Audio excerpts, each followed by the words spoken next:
Yan, good morning, good morning.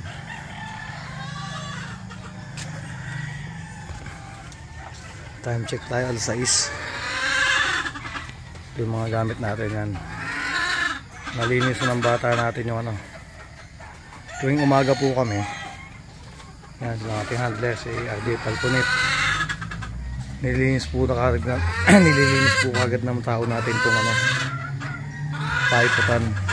Araw-araw po yan, umaga. Alas 5, naglilinis ng mga bata natin. Yan, para mapanatili nating malinis yung ating lagayan ng babae. Para iwas tayo sa mga bakterya. Yan, mga gamit natin. Mga sexy pullets yan. Yan yung binili natin kay Red Game Farm, kay Red Angara, kay Skulin. Siyempre sarili namin breeding itong mga to. Galing kay Livestrong. Ito naman ang tornado hatch natin kay Don Ramon ng MT Banahaw. Yan ang perfection na round head nya. Yan. Yan yung mga bata natin dito. Masisipag. Kailangan nila magsipag. Para din sa kanila yan, sa future nila. Yan, ganyan dito sa amin kalinis. Hindi namin pwedeng panatili na 1 na 2 araw na hindi malinis. Araw-araw po yan nililinis sa mga tao natin. Ano? Yan, araw-araw.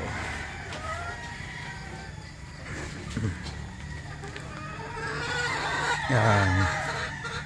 Dito tayo sa ano natin. Ito yung mga panunod natin na pansalang sa sunod, parang local yan. Yung mga nakikita nyo, pan local yan. Yan. Yan, ito yung imported natin galing US. Galing sa Hot Village. Yan, wing band, leg band intact po yan. Ng Hot Village galing US. Yan, ang bababaw po natin ay si gun machine. Ayun. Yan, ito ang broodcock natin, 2 times winner na super dome kung tawagin. Ito naman yung mga swipe ko. Ito yung imported ko, Gargilliam. Yan. Ayan siya. Ito naman yung ating galing kay Red Game Farm. Yan, 5K, pure 5K sweater nya. Ayan. Yan, sa gustong bumili kay Red, pagka isa lang kukunin nyo, broodstag, 45,000. Pero pagka trayo, 70,000. Ito naman ang paborito ko, Boston sweater ni Mayoret Angara. Bait nito. Yan, sa mga gusto. Tsaka ito, pure golden boy ni Ret Angara, ni Mayoret Angara. One of my idol talaga to.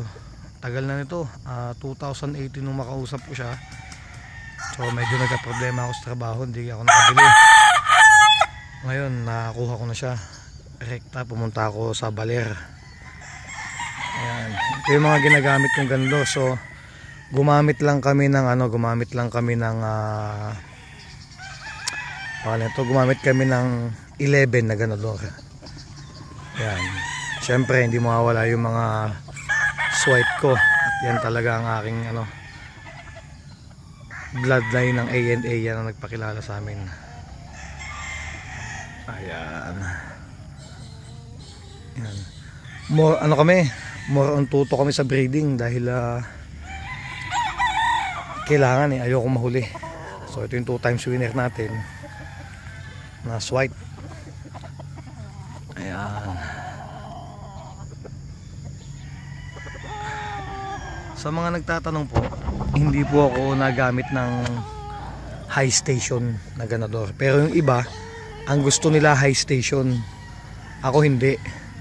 Gusto ko lang talaga yung tamang sukat lang. Yun ang gusto ko talaga eh. Kasi lahat naman tayo may kanya-kanyang gusto. So ako, ang gusto ko talaga mga idol, ang gusto ko talaga is tamang sukat lang gaya ng mga to. Yan, kay Red. Yan lang gusto kong suka talaga. Ayan, gusto kong suka. Yan lang, ganito lang kami kada umaga. Umaga, alas 5 gising na kami. Kasi dito na din ako tutulog sa farm. Kasi hands on ako eh. Mas gusto ko yung ako nakatutok. Yan. Ito yung perfect catch ko ni Antonio Burburan. Oh, pasyal tayo dito sa taas. Yun yung 226 ko. Yun. Pasyal tayo dito sa mga late born. Sa naghahanap ng mga winner na balda, message nyo lang ako. Meron dito. Total di ko na naman gaya nito. Gwapo-gwapo. Oh. Winner yan. Ito ganun din. Winner din to. Balda pakpak. Mga gwapo yan. Pero mga late born natin. Ito winner din to. Yung dome ko. Yan first fight ko ng postag. Yung mga late born. Ay mga gwapo.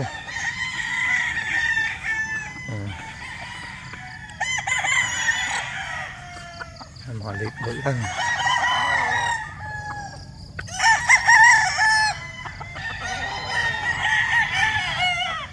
Ito mga guwapings. Ba't kulang ng isa dito? Baka nakawan ako. Ba't kulang ng isa dito? Bakit kulang ng isa dito?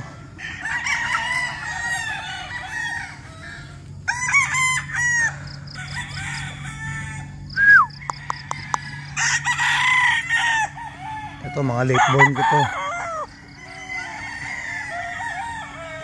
Mga late born.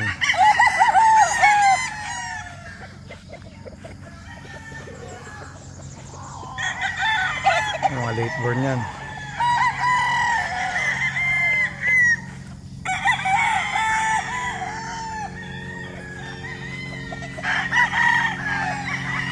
Ayan mga idol.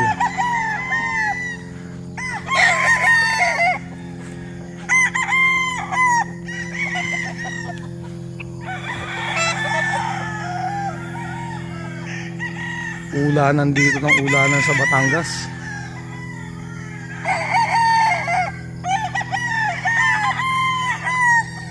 Yan.